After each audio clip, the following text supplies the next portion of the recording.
I managed to have this awesome opportunity to come and stop with you when we went to Worlds, right? Had this lovely opportunity to come and get to know you. And you're always a dude that I've just considered as consistency is key. That's what I felt when I got to know you, playing you as well. And something about that just screams Guardian, right? Really consistent, really you got something to do with anything. Every turn all the same. Yeah. Every turn you have to do the right play, which is really usually kind of obvious, and so easy play every turn. Don't have to think too much. Yeah, right. Yeah. So I thought, okay, you're playing Oldhim when you go to Pro Tour. And here you are, Francesco, the dude that rocked up with Uzuri and got into the top 16. I think, did you place like 11th in that with that hero? It's overall, or was it 10th? Sorry? Was it 11th or 10th? 13th. All right. See, I'm upping you up even more. Top 16. We'll go. But dude, I was just like, I saw it and I was just like, that's not Oldhim. This is like, what the hell is this? This is, it was one of the most exciting matches for me, considering like I said, I spent some time and got to know you, and it just blew my mind that you would even take that hero. So I'm intrigued. Yeah, well, I mean, the story starts with Oldhim, really, because always when they banned, what's it called, Winter's Veil. Yeah, I mean, the hero wasn't quite the same, and probably the people that do the ban thought that would create better gameplay, but actually they just made it worse, because now Oldhim got more defensive, games go longer and more protracted. It was even more difficult to do anything against him. But from the Oldhim point of view, I just found it more boring, because you had to play this sort of like this defensive way, million reacts, always crowning. Most people don't even play Stalagmite anymore, because you have to crown, rampart, block, and that's the hero. Yeah. And you can't attack with the weapon because your weapon sucks. Or well, in truth, the weapon is all you do in the end, but that's more because you block efficiently, so even if your weapon sucks, it doesn't matter. Yeah. So I think, they made a big bet, and I think everything was more boring overall, so they need to play something more exciting. And in fact, the first tournament after they banned Winter's Veil, I played Bravo at Battle Hardened Bologna, and actually I did pretty well there. So there were two tournaments, because there was one on Sunday. I top 8'd the one on the Sunday, and I lost a win and in on the Saturday. So Bravo did well, and actually I was about to play Bravo for this one. So I knew, like, Bravo, I knew it pretty well. I had the list. There wasn't much to do. So since they released, what's it called? Outsiders. Mm-hmm. Well, I just tried a new one. I tried Azalea first. I didn't really like it. It just does the same thing over and over. Not particularly, I didn't find it particularly interesting, although obviously it's a good hero. And I started playing Uzuri, and the first thing that I realized is the first time I played Codex of Frailty, it's like, oh my god, this card is insane. Yeah. And it's always, because at the time I was trying it together with Jack, Jack Raven. Yeah. And every time one of us would say, oh, you can also do this thing with Codex, and so, oh, but also you can do this other thing with Codex. It's like one card does 1 million things. And it gets you two cards, in fact, because you get another one. Then you have to discard the card, and also you get to threaten their arsenal. There's a list of things that it does, particularly in Uzuri, that it doesn't really do in Rangers. Basically, we thought that the Codex was at the best in the Assassin deck, rather than Rangers. Now, you can argue that the Rangers deck are better overall. Yes. But I'm saying just the card Codex of Frailty is best exploited in the Assassin deck, because of the other cards that are around it. Yeah, no, I absolutely agree. It's kind of like the same analogy of like Revel in Runeblood, right? You could put that in a Briar deck, and it could work, and it's pretty good, right? 4 more damage. But in Viceroy, I mean, that card just performs even more. So doesn't the Codex with all this disruption, you can pick anything you want What do I need? Done. No shot there. So we have Uzuri Switchblade, which is obviously the hero where she can basically just swap a stealth card into an attack card. How much do you think of like her ability is the most important bit? It sounds to me that it's the Codex, having access from Codex of Frailty into Leave No Witness is, that was a really exciting bit. But what about her hero ability and how that works? Is that something that is like super powerful or comes up now and then? Yeah, so I suppose between people who have seen playing Uzuri, then that's sort of a point of contention, because the initialists which people played at the Battle Arden or whatever other tournament there were like more like a Briar or a Ninja deck with Codex. Yes, you had Red Infect and Red Isolate, and then you can still swap with Uzuri into Shakedown or CNC, but mostly what the deck did was attack for Rubble. It was a red line deck with Rubble, red stealth cards, and the occasional switching. I think most people just played the six cards which are Shakedown and CNC. While in my list we prefer to have more of a sort of controlling one with more 6 power attacks. That's more central the swapping and while giving trouble to the opponent. So surgical, shakedown, touch, CNC, things that, especially when the opponent doesn't know what's coming, that can help hinder their game plan. Rather than having the good turns, you make them having bad turns, and that's how you gain the advantage. And in a way, then it sort of ends up playing like instead of like a Briar, it ends up playing like a face down Guardian. So it's a Guardian, but the cards you're playing are face down, so the opponent doesn't know what's coming. That's so. Yeah, I mean, more like Bravo. Yeah, sneaky Bravo. Yeah, sneaky Bravo. That's better. That's really cool. Let's go through some of the like mainstay equipment that you picked. So you got the Black Tech Whisperers. I think I remember Fano going through the deck tech and just said, I mean, it's pretty much a Snapdragons that blocks for 1. Pretty good. Yeah, it's crazy actually, because any go again is crazy with Codex, because if they make a block on the first attack and then you go again Codex, then if they didn't have an arsenal, now they have to discard another card. It means they cannot block the Leave No Witness that's coming, or the attach or CNC or whatever. So yes, you could say it's the same as Snapdragons, but Snapdragons with Codex of Frailty actually just makes a mess, especially when you put them in a situation where they have to block the last attack. Yes. When it's Leave No Witness. Because if you just go, I don't know, Ranger would go maybe Searing Shot or Infecting Arrow, they can say, well, I'll just take the damage. But now they're also losing a card that they were going to play. Okay. Which we just gave them with Codex. And basically, the most explosive turns of the deck are like literally anything into go again Codex. Yeah. And if you can do this, so that's the other thing of Black Tech, that you can do this twice if you can gain some silver. So you can bring it back, and if you can do it twice, basically win the game. Usually, like I've never lost a game where I was able to go again to 2 things over one game. It's just that just sounds like carnage. Yeah. It's crazy. It's you get the 2 block. You get 2 blocks if you get the silver. You get 2 activations. It's just much better than it's actually just a great legendary. Yeah, that's so cool to hear.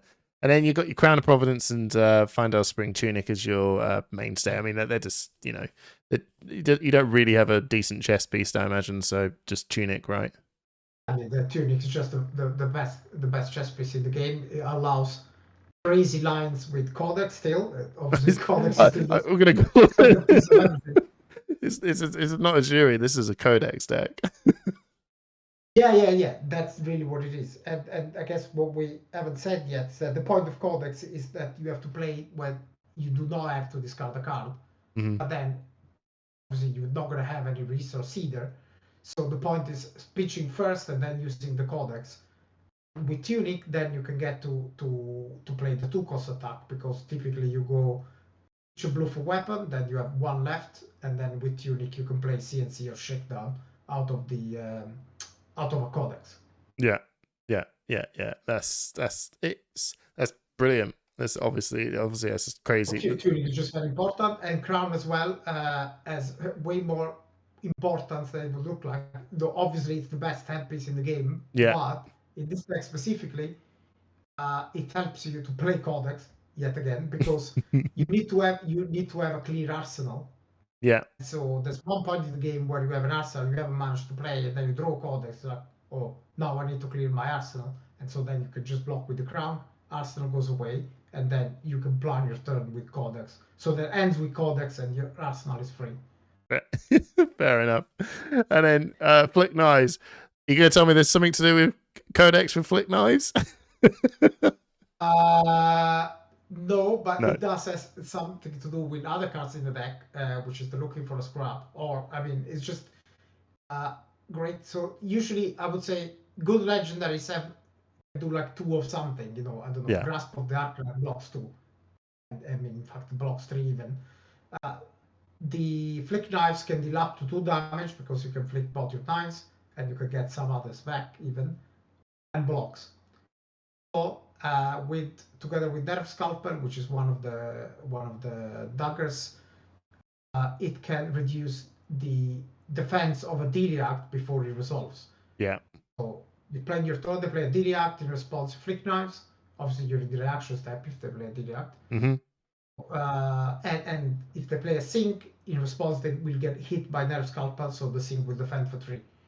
And it usually works well in the sense that if they have to always counter block 1 more, so they're wasting some blocks somewhere, which is obviously a win. And if they don't, then you get something to hit. So say, I don't know, maybe on a Shakedown, the block with the 2-block equipment, plus Sync, and then you can reduce the defense of the Sync, and then the Shakeout's gonna hit, which might cause even to go again from the boots and so on. Yeah, so it just opens up a lot of lines. Yeah. Yeah, that's awesome. How often do you use it? Is it a piece of equipment that you try? Is it like, if it happens, it happens. If not, bottom block, right? So many decks don't run D-Reacts, although we will still have Nerve Scalpel just in case they do, because simply, usually you only need Spider's Bite, really. Yeah. So you have another dagger, might as well be Nerve Scalpel. Yeah. And by the end of the game, the Nerve Scalpel shouldn't be there. So if you blocked with Flick Knives before having flicked the Nerve Scalpel, something has gone wrong. You just wasted the damage. Yeah, that's true. Even if it was on a Sync. So in fact, ideally you want to end the game with Flick Knives on the battlefield, because it means you don't need to get them to 0. You just need to get them to 1, because then Flick Knives is unblockable. Yeah, that's really cool. And then, like you said, you went over the weapons. Your mainstay weapon is usually Spider's Bite.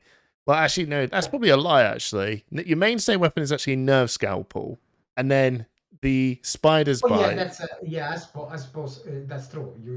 That's true. Use Nerve Scalpel more than Spider's Bite. Although typically you don't attack with Nerve Scalpel. It just sits there waiting to be tossed. Yeah, that's. But then the Spider's Bite, the Scale Peeler, and the Orbiter Class. I hope I'm saying that right, because I don't think I ever say that card right. They are your weapons that are right. It's you, Dromai. Yeah. Exactly. This one. The class would be Dromai. So I was thinking, I'm not even sure that's correct, because they really want to block with the attacks rather than non-attacks anyway. So yeah, I've been having some second thoughts about that. But I mean, if Icelander was a deck that was played, you would play Orbiter Class. Yeah. Plus Lantern, in fact. Viscera, you would play Orbiter Class plus the Spider's Bite, because you don't play the Hearts. Yeah. In order to have AB. And I guess that's about it for Orbitoclast, while Scale Peeler is basically just for Ultim. Yeah. And it's not even that good, but it's just because against Ultim, we play another equipment which we haven't talked about, is the Vambrace, which is there literally just for Crown. But since then, when playing the Vambrace, we don't have Flick Knives, then Nerve Scalpel also not very good, so might as well just play the one that also neutralizes the shield. Yeah, absolutely. That's it's really weird because this people may have seen some of our deck techs. I am jumping from sideboard to main board. Normally we go down this little route, but I mean, this is the best bit about Flesh and Blood is that like every hero just feels like this very it's all connected. Yeah. So like the weapons are so like it's like the only hero that has like interchangeable weapons depending on what the matchup is, whereas every other hero is incredibly rare to change a weapon. It is usually this is the weapon and that's it. Maybe like you said, maybe Oldham he goes, oh, I'll bring a sledge because it's the mirror. That's it. Yeah. But everyone sticks with weapon. But with Assassin, it's very the equipment and weapons are like one of the most. They're very interchangeable. Is that quite from someone who's played a lot of Guardian? Is that actually really exciting or like fun and interesting to play as an assassin? Like, well, thematically, you can take your deck more, I suppose. Although that also costs you way more slots in the sideboard. Yeah. Though I mean, Oldhim as well as this because I had this before. I had this with the shield. Because you would have 2 or perhaps even 3 shields if you count the Arcane Lantern, and then you just play the one that is better against your opponent. Yeah. Stalagmite Rampart or Arcane Lantern. I mean, the weapon was insane. I usually didn't even run Sledge in my yeah, Winter's Well was just broken. But in this, it's not as Winter's it was Stalagmite for me, but so with this, it's actually it's a blessing and a curse. I imagine the weapons because of the slots. So, I mean, the weapon, the problem. Yeah. You have to run many. The weapons themselves aren't that good because obviously you have to pay 2 for 1 damage. Maybe 2 if they then have to block. So it's only worth if they then block with the thing you are reducing the attack of, or if you them not block in a way that is detrimental to them, so by hitting them with shakedown, say, or maybe they have to put 3 cards on a CNC. So it all depends on the other cards that you play. The daggers are doing any good. I was just going to say, are the on hits of the daggers, are they impactful? Is it like, do you think like, oh, this is, it's annoying, or is it just something like, well, I've got nothing else better to do? They are, because especially when you want to make a boots play, because you really need to make sure that the attack's going to hit. Say you have a codex left, so what's this? You need to make sure the attack hits, and so want to make them not block. Most of the people, to be fair, just don't block. So when I was trying the deck, I was worried that people would just block 6 every time because everything has 6 power. But actually, it turns out nobody ever blocks anything, which is another problem in a way. Because nobody blocks, then the daggers aren't that good. Right. Well, they reduce the block of something that's not going to block anyway. Yeah. So you have to try to find ways to make them block, which is harder than make them not block. Weirdly enough. Yeah. CNC, I guess, does that. The fact that this deck has a very good matchup against Lexi, I think it's exactly because Lexi can have the double arsenal, and then 2 things. They can have the double arsenal, and so then it becomes really tough not to block a CNC. Yeah. Because now they're losing 2 cards instead of 1. Also, you can break their hands easily with Shakedown. This is true for Azalea as well. I mean, really this deck is good because it's a meta of rangers. Oh, that's what I wanted to fight against. Azalea maybe has only one arrow. She can't really be afford getting hit by a shakedown, so she has to block it somehow. So take the arrow away, then she doesn't have a turn. Same with Lexi. Maybe she has 2 arrows. She doesn't want to block with one because if you take away the other one, then again no turn. Yeah. So it's good. This is the reason why it's not that good. The deck is not that good against Drobai because they can afford to get hit. Yeah, those weapons aren't good in general, and they can afford not to get hit. Sorry, they can afford to get hit because whatever you take, it's not gonna have that much impact on their turn. Got ya. So let's go down the sort of quick route of, I think, and you have touched on it, so we don't really need to go on it for too long. But I suppose the switcheroo cards, the switcheroos, which is basically Command and Conquer, I imagine Depth Touch as well, Shakedown, Surgical Extraction. Is Sneak Attack another one? I imagine it would be. I mean, Sneak Attack. Well, Sneak Attack, yes, use it. So Sneak Attack really, it's only good against Ultim, and against Ultim, it has it's good because you can use it just as a normal attack, and then you pump it with Vambrace rather than switching it. So Vambrace still gives it the +4, but basically it's also +5 if they've crowned. So effectively, you're playing a 3 for 8 as a bit of better rate than normal. Yeah. Otherwise, I mean, you're just attacking for 7. It's not anything special. In fact, I mean, it's one of the weakest cards in the deck. And Cut Down to Size is the last one, which actually is for aggro. As I said, after playing it, when I noticed, well, nobody ever blocks this, so might as well punish the no block. Rather than, yeah, that's really cool. That's really cool. That's really cool. So they're your switcheroo cards, right? What about E-Strike? Where's that? Is that what's that doing for you? So E-Strike is kind of a glue card. It does the same thing as looking for a scrap. Basically, you have your really good turns, then the opponent is left with nothing. So you leave the opponent with an unplayable hand. Okay, now they don't play it. So maybe you've played the Codex the turn before, so you even have an arsenal. Now you have 5 cards. You do with 5 cards because the deck is full of things with no go again, cards below rate. So maybe you have a bunch of blues, you can go Dagger. That's still bad because you just dealt 2 damage with 4 mana. Yeah.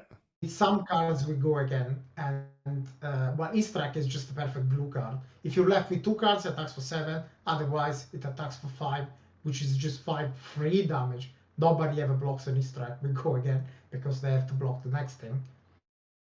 Yeah. I think for looking for a scrap, which is actually just even better as a way to use all your cards. Because on 3 cards it's actually just crazy because you can go looking for a scrap CNC with 3 cards to 11 damage with an on hit. It's quite good. Yeah, you've basically you've basically broke down the card that got everyone going, "Wow!" Like, how did we not see this? It was, and then it was just so cool. It was just so cool. And then when you explain it, you kind of looking for scrap. It was when we saw that, we were like, what that? But then when you saw it, it was like, oh, of course. This makes so much sense. So I think Jack proposed this to me, and I was like, oh, this card sucks. But then at the point at which he told me, oh, actually, it triggers from the weapon. Not triggers, well, it can banish the weapon. So actually, it gets go again on the band, because if in a pinch, we can attack with the Dagger, another one, and then this has go again by banishing the Dagger. so that's the trick that sold me on the card, and then it actually does do wonders, especially in the matchups where you tend to be left with a lot of cards, such as Ultim and Dromai. I mean, again, Dromai is near to impossible, but certainly this one makes it playable. And it's certainly crazy good against Ultim. Yes. It's a 2-block against Ranger. Usually I shave some 2 blocks looking for a scrap pummel. So just decrease the numbers of things that. So sometimes you just have to block with your entire hand, and don't want too many 2 blocks there. Yeah. Okay. No, that's really cool. Now, I'm gonna quickly go through. Well, I'll tell you what. Actually, I'll just because there's not that many of it. You've got like 3 Sink Below and 1 Fate Scene.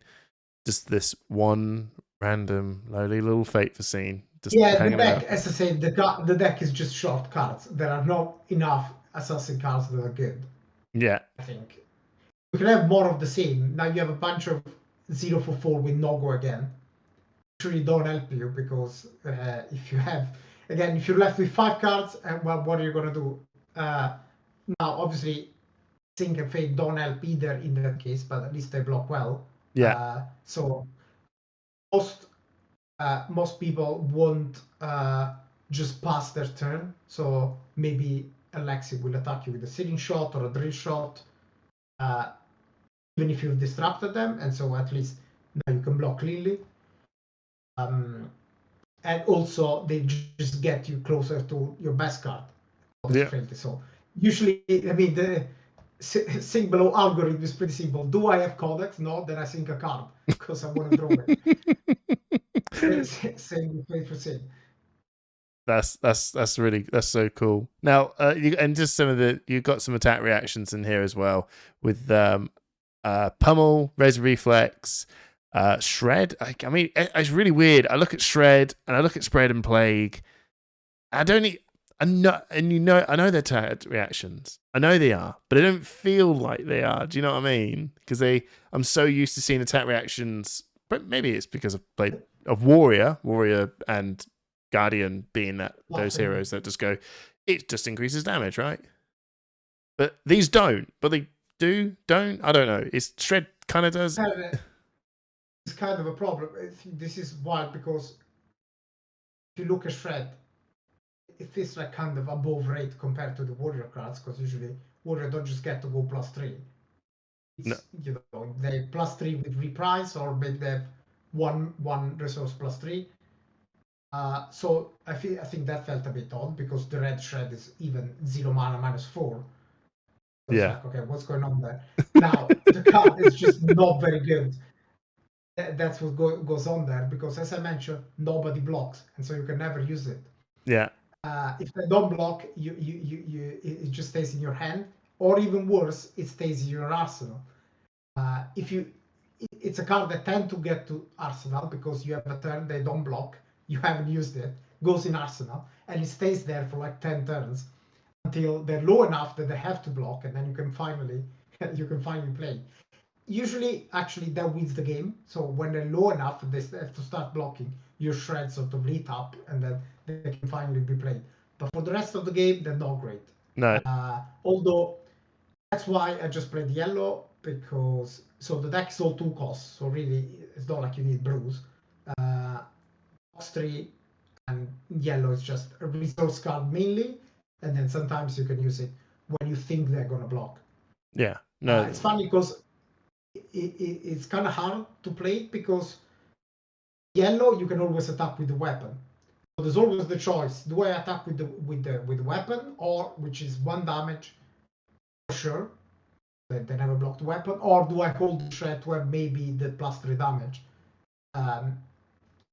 It's not obvious what you should do, and obviously also depends how the opponent chooses to react to the attack. It's a hindsight card, I imagine, isn't it? It's that card that goes, well, of course they did the one thing I didn't want them to do. Do you know what I mean? So, but like you said, the power of it comes later on. So it's really interesting actually, because like you said, when you see it, the ability is above rate if they block. It's kind of a surprise, isn't it? In a way, it only works if they block. Yeah. That's true.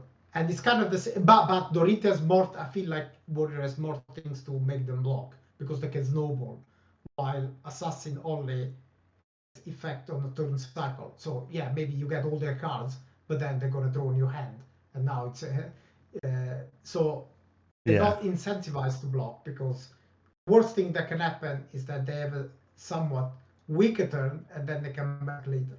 Yeah, no, that's fair. Now, that's why I can't disagree. So what about so you got the razor and the pummels, razor and pummels, razor are razors and pummels, right? I can see the pummel like a mile off. The one razor, is that just to what's the one razor? To top it off the deck. Sure. The go again turns are the turn where the deck is more explosive, but we don't play that many 1-0 cost, which is what using razor done. I mean, if you go E-strike, draw a card, obviously they will understand what's going on. E-strike, draw a card, I have 3 cards. Whatever could it be? So they can block it. Yeah. So that's not a very good pattern. So it's usually just for that touch and leave no witness, again, in conjunction with Codex. But that doesn't happen often, so you can't really play more than one. But we wanted some more go again, so that's where the sync comes from. And 3 Pummel, well, I mean, the deck plays a lot of 2 costs, and if we could go every turn 2 cost Pummel, then it would be an easy game. It wouldn't be a deck you'd want to play if it wouldn't be CNC Pummel. Exactly. This just helps with hands with many cards, because if you have a hand with just a CNC, it uses 3 cards. What are you going to do with the other 2? But now if you have Pummel as well, you get to demolish them for another turn. Yeah, no, that's. And what about Spreading Plague?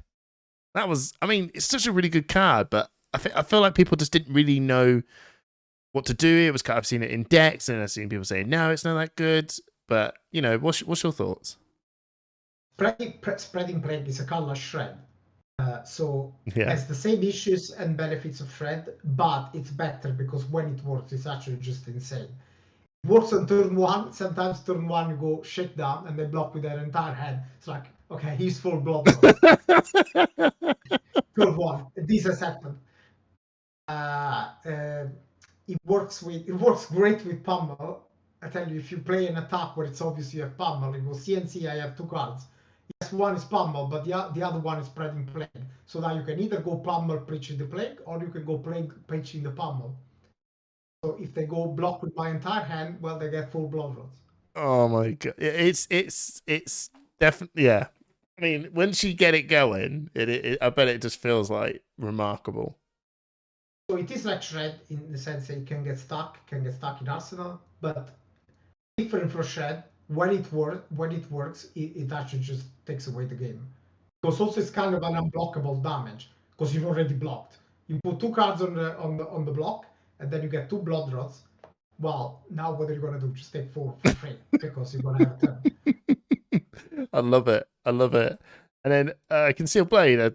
I guess it's a blue block 3. There's nothing special to it. It's blue block 3. You could play blue Shred in that slot, but again, we talked about the fact that you can't play it most of the time. Yeah. So this one you can always give +1. Sometimes you get a Dagger. It's not particularly relevant. I don't know why they didn't print more cards that get Daggers back. It feels a bit weird that this is the actual only one, because it would have been cooler. I think, especially for the thing you mentioned of having all these options, then it would have been cool if you could actually switch them more often during the game, but it really doesn't come up yet. Yeah. I wish they print. I wish they actually printed something like that. Yeah, absolutely. Is it more interesting? Is it kind of in your world a 3 block lunging press? Is that the truth? Yeah, that's exactly what it is, and actually it's all it needs to do, because you play a shakedown, you don't really want to deal 6. You want to deal like 3 and take a card, and even if you deal 1 and take a card, it's still good. Yeah, absolutely. All right, cool. And very sort of rundown on the choices of the stealth cards, and then you got some interesting picks for the sideboard as well. And you also, I mean, Plague Hive will bring that up. So you got 3 red infects, 3 blue infects, 3 yellow isolate, 3 blue isolate, and 3 backstabs. Now, I mean, there's a massive variety of different decks and what the right number of stealth cards, but what brought you to that, these colors that you see? You've got some yellows, you've got some blues. You see, what's the thought process? Yeah, it's just it's just lots of experimentation, because at the start it was obvious that Isolate is the best one, because it basically gives the card dominate. But then you get to play it, and again, the problem, people don't block. And then it's not like you come in with Isolate. It's not like they're gonna block with one card. They just don't block, and so then you can't use your shreds, and everything's a bit clunky. Now, sometimes obviously it's good when you really want it. If there's a Lexi with 2 cards in Arsenal, you just want to hit them with CNC. Don't care whether they block or not. So obviously the card is great. If you have Boots and Codex, you really want to hit. That's where the card is for. But sometimes you want them to block. So we didn't think that playing the red would be very useful, because we don't. If you have 9 Isolate, then that's all you do. They never block them. So at least you want to have the options. As a red one, in fact, is better because it's also fine as just a single card play. If you're left with 1 card, you go Red Infect. It's a 0 for 5. If they don't block, it's quite good. And maybe your cards are Red Infect and Shred. And you can punish the block if they do it. If they don't do it, it's a 0 for 5. All the better. So that's why there's Red Infect. And the rest of the blues, we can't play. I would play more blue Isolates, but obviously you can't. So it really doesn't really matter what they are. Spec Stab, it's good with CNC. It gives the complete switch sort of immunity to D-reacts, and in fact, just because if you have to attack with it, at least it attacks for 3 as a blow, so that's not the worst. Yeah. All right. Awesome. I mean, that's a very good explanation as to why or them. Plague Hive. Now, this card, when it first came out, it was random. That's not very good, but but everyone's slapping it in. So why Plague Hive? Yeah, there were talks before it was spoiled of what it did. And it's like, oh, this card is going to be insane. And yeah, because you pick one. I thought. So I added it at the end just to boost the ultimate matchup. I guess the list as it's presented here, maybe it's a bit deceptive because I just put everything together, but it's not really main board. It's really just against ultimate. Right. And draw my. I guess I played against Control Dash. I also played it there, but you're still figuring it out. Of the main matchups, it's really for Ultim, and then you have it. Then you play it in other matchups as well. It's tempting to play it against Ranger because of frailty. Well, I guess you can say against Ranger, all 3 tokens are good. But sometimes against Ranger, you want to block with all your cards, and this one doesn't block. So it's a big problem.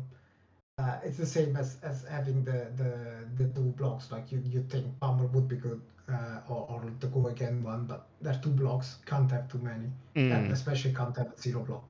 So it's actually not that good. I'm not even sure it will stay in the list going forward. It wasn't particularly amazing. So what was your So why did you want to put? So why Oldhim? Why Oldhim and why Dromai was?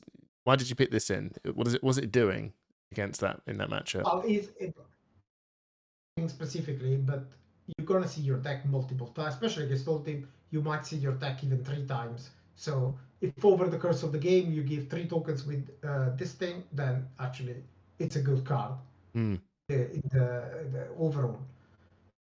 However, if it's a game that is going to fatigue, maybe it would have been a card that just blocked 3. Although it's not like there is a card that blocks 3 that you would play instead. There are many. I mean, you could play a random infect. Random stealth card, or there aren't many 6 power 2 cost 3 block attacks. So there's not much choice there. But it's yellow. The yellow again is good in the deck. So it's good enough to be a resource card. And if you see your deck multiple times, then it's fine. But it's not amazing. I guess someone sees this as like, oh, I don't have the Fable, it's like, okay, it's whatever. you can also just not play it. I'm not sure. I will play it more. The thing is, I wasn't sure how good or bad the oldie matchup was. Obviously, I lost to it on stream. But although typically it would go a bit better, I think, than that. So I just landed there at the end. Because, well, I just didn't know enough about the matchup. I think if I have more time to play and decide where the matchup is, I might cut it if the matchup is good enough without. Yeah, no, that's good. It's nice to hear as well that when you see these decks that perform incredibly well and they get into like high level Pro Tour stuff, Heartfinder tends to be one. Viscerize, when you see the Shard, and then this, it kind of makes people go, oh god, I really need this card. And it's good to hear that actually over and over again you just hear people go, you don't need this card, it's perfectly fine. This is like some 0.5% extra bonus of this could be really good, blah blah blah, but if I seriously don't have it, I could still win the game. Like it's totally fine, you know what I mean? It's good to hear that Plague Hive is again another one, because I kept seeing it in everyone's deck going, oh man, is there some like super secret thing where this card is like crazy good, but I don't get it. But it's good to hear that actually it's just like very fine margins. A good story of how someone used it. Yeah. It was against an old team. I won't say the names. And the Uzuri player lost the game basically. Blocked with the end of the game, so it's sort of like fatiguing and getting to the end of the resources. So the old team just attacks with its last card, Preaches for Hammer. Old team is at 1. Uzuri is at 1 as well. All right. Uzuri blocks with Vambrace. Vambrace blocks for 0, but you can pay 1 to give 1 resource. So blocks with Vambrace, Preaches Plague Hive, gives a Blood Rot and wins the game. Oh my god. The Blood Rot on their turn, and then they can't pay. So that was funny. Oh my days. That's sadly that wasn't me. But that's well, fun story. That's it's a fun story. That's really cool to hear. Right. So you sideboard. I'll have to say that I can see the Arcane Lantern, Null-Rune Gloves, Null-Rune Hood are your wizard package. You've talked about the shred. You talked about the cut down to size. Now you've got the Frailty Trap, which I think was better. I guess I should say it's put it this way, but it's more accurate to say that the cut down to size is main deck and the sneak attack. I don't really consider like main deck and sideboard. Cut down to size is in more matchups than sneak attack. It's usually the swap. Sneak attack is for ultim, and this one is for aggro. Okay, cool. So in general, everyone just swap them around. Cut down sizes. Yeah, again, like you said, perfect for the. Oh, you're not blocking? Sweet, bam, now you are. So Frailty Trap. I was a little bit like. Frailty Trap is crazy good. Oh, okay, cool. Tell me more, because it didn't feel it. We want to be Lexi with this deck. That's the point. Or Ranger. I mean, this had to be the Pro Tour of Ranger. Though obviously Lex didn't win, but there were 4 in top 8. And I mean, this card is just great. Blocks 3+1 for every arrow they play. So in a turn where they play 3 arrow, then the card is blocked 6. Yeah. The card 0 for 6 block is pretty good. Also, it's not like it just blocks 6 because it lowers the breakpoints. So now you can also avoid all your needs of the other arrows, because if they go again to like an endless arrow, now it's coming in for 3. So you can just block with the normal card rather than having the problem of blocking the endless arrow, which normally comes in for 4. Okay, no, that's really cool. It's great against Lexi as there's a bonus that it can literally turn off a turn completely if they start with Bolted Shot. So typically Lexi goes Bolted Shot +1. Yeah. Bolted Shot says if it has higher power, it gets go again. So you play this card. Well, now Bolted Shot gets -1 from the Frailty, doesn't have higher power, doesn't have go again, turns over. Or they have to use their stamps. this has happened. They can't really play around it even. They can do bolt and shot later in the chain or at the end, but then obviously they lose the benefit of bolt and shot itself. If it's on a 3 of a kind turn, bolt and shot is good because it gives you a reload. So you want to do it earlier, but then it can just be shut down this way. This is also another reason why Codex is crazy, because now they don't, when you give them Frailty, they don't have access to this pattern anymore. It's you know what, actually, just as you were saying about this Frailty trap, I think this is what always excites me quite a lot about the assassin heroes, is that if, for example, right, let's just pretend there is a world where the super large go again heroes are just not major. It's not real, right? This is make believe and pretend here. Let's just say that actually, you know what, we're in a really good defense reaction or attack reaction sort of meta where people are just like, I don't know, meta's 2 years old, right? And then you can actually turn around and go, oh, that's cool, man. I'm just gonna swap into the Blood Rot one, right? I don't know whether the Blood Rot one is attack reaction.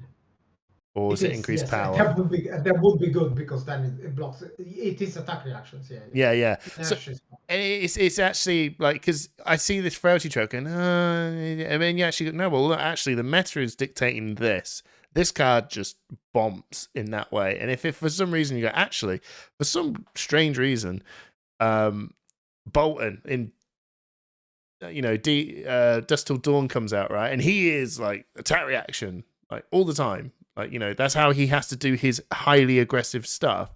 It's not because the cards have it. He has to make that happen. Let's just say, God, he turns around and becomes some crazy ass stuff. You go, all right, cool, I'll just change Frailty Trap into that now. And you're just like, oh my God. I think that's the most exciting thing about Assassins. It feels like they've got the tools. They've got loads of little tools to just do particular jobs to deal with who they, and it feels very thematic and clever. Yeah, exactly. It's just, well, I know this is like some, in terms of the min-max things and high-level Pro Tool stuff, but it's just really good to just sort of see that their creativity is kind of rubbing off in the same way. When you're talking about how it's working, I'm like, oh yeah, wait, hang on, this feels like Assassins. Oh, it is an Assassin deck. Perfect. It's all thematically coming together very well. Wish they gave them some options for Illusionist. That'd be good. There's time. There is time. Many things. Well, I suppose really there's they say that Illusionists deal with the most cleverest. The cleverer you are, the harder it is to deal with an Illusionist. The more brain dead you are, the more you just don't. You look past the illusion. Yeah, you just go, well, what the hell's that? Whatever, I don't really care anyway. But wizards and assassins, they're very and so illusions actually do trick them harder. So there you go. Anyway, remembrance. I suppose you just want to just weave in more attacks from your bin. Yeah, there's not much to say. Against the old team, you just play all your cards because you don't want to get fatigued. Although, if you're pretty sure they're going to play 60, you could play fewer cards. Remembrance counts for 3 in the fatigue race. It's just 3 cards. Again, the deck, you can't rely on your weapons because they don't do anything in terms of damage. So you have to have continuous access to your 6 power attack. Codex, obviously, that's exactly what it does. And this one is the same. You could return even Codex with this, which makes it even better. No, typically you would just get CNC in the late game. Yeah, that's what I thought I was waiting for that. It's like, yeah, it's going to get CNCs. So, I want to wrap this up into a sort of a summary of Assassin is, well, Uzuri. It feels really hard that a lot of people saying Arachne is, well, what's the point playing Arachne because Uzuri is just Arachne but better, right? And I can see that argument, but maybe going forward, his ability to put cards to the bottom of his deck might come into play. But as assassins in this meta, and you've obviously done incredibly well with it, is Uzuri a specific sort of meta thing, or do you think she's very flexible to kind of deal with lots of whatever the meta is, like kind of like a Guardians approach? I've got loads of answers, just need to put the right ones in. or is she quite, quite linear? Well, you can beat anything that doesn't have armor. For sure. That's why it's so good against Ranger, because all your patterns of play based on the fact that they have to give more cards than they would like to block your attacks. So in no small part also because of the weapons. So now to block your shakedown, maybe you need 3 cards instead of 2, or you codex into Leave No Witness. Now it has to block by 2 cards if you don't want to lose the arsenal. But if they have armor, this doesn't really work. So in the meta of Ranger, this obviously is great. This is also very good against Ninja for the same reason. What else that is played? Good. Well, I haven't played against Dash much, but it has seemed quite good as well. They are a control deck which relies on cards. You can deal with cards pretty well again. They don't have that much armor. They don't have gloves. They just have the chest piece. They can't block very efficiently. This is why with all them it's another game entirely. You don't really play the assassin game. You just play the guardian game where you try to trade card efficiently and you have to try to get out on top. I don't think the matchup is hard, really, but it's long and maybe it's hard to play rather than a hard matchup in the sense that you're low percentage to win. It's difficult to play and it takes a long time in which you have to, like, over 30 turns you have to make 0 errors, so obviously it's going to be hard. Yeah, no, but overall, like it's for this Road to Nationals meta. Would you be surprised to see more Uzuri? Is it quite skill intensive or pretty straightforward, or is it just matchup depending on? It's straightforward, really. I think not straightforward, but it's harder for the player playing against it, I think, than the player playing with it, which is one of the strengths of the deck. So against people who don't exactly know what the deck can do, then it's going to do pretty well because they don't know when to block, how much to block with, and so you can make more effective use of your cards. In terms of matchups, it depends. If you think, I guess, Road to Nationals are more sort of like localized tournaments. Maybe you know the players that are going there. If you think there's going to be lots of Lexi, then this is great. If you think it's all Dromai, then this is not great. So it depends on what you expect to find. No, that's cool. It's really bad. Well, Francesco, thank you so much for just taking the time to just go through this really, really cool Uzuri deck. I've been wanting to get you on for ages. You just kept playing bloody Olden though, so it was like, yeah, we all know how to play Olden, but the second you said you showed up with something completely different, I was like, oh yes, because you're incredibly talented UK player. So yeah, the stars aligned with very fun hero and an awesome player. Is there anything you want to sign off on before we wrap this up? Shout outs, thank yous, whatever. No, I guess nothing in particular. I would say it's great pleasure to play with all the Southampton guys and go to this tournaments with them. So everyone that was in Baltimore with me, it was me, Jack, Sean, Bruno, Tom, and well, all the other UK players that were there. We had like just huge fun. I mean, you've been towards like these events are just great fun. You see everyone, and it's also amazing playing and even also preparing together. That's why I play this sort of game. So. Fantastic.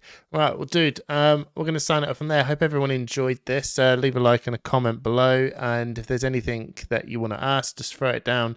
I'll ask Francesco, and I'll try and get back to you. But there's so much to play around here, so just take the deck, run with it, and enjoy your Road to Nationals when it comes around, or your armories.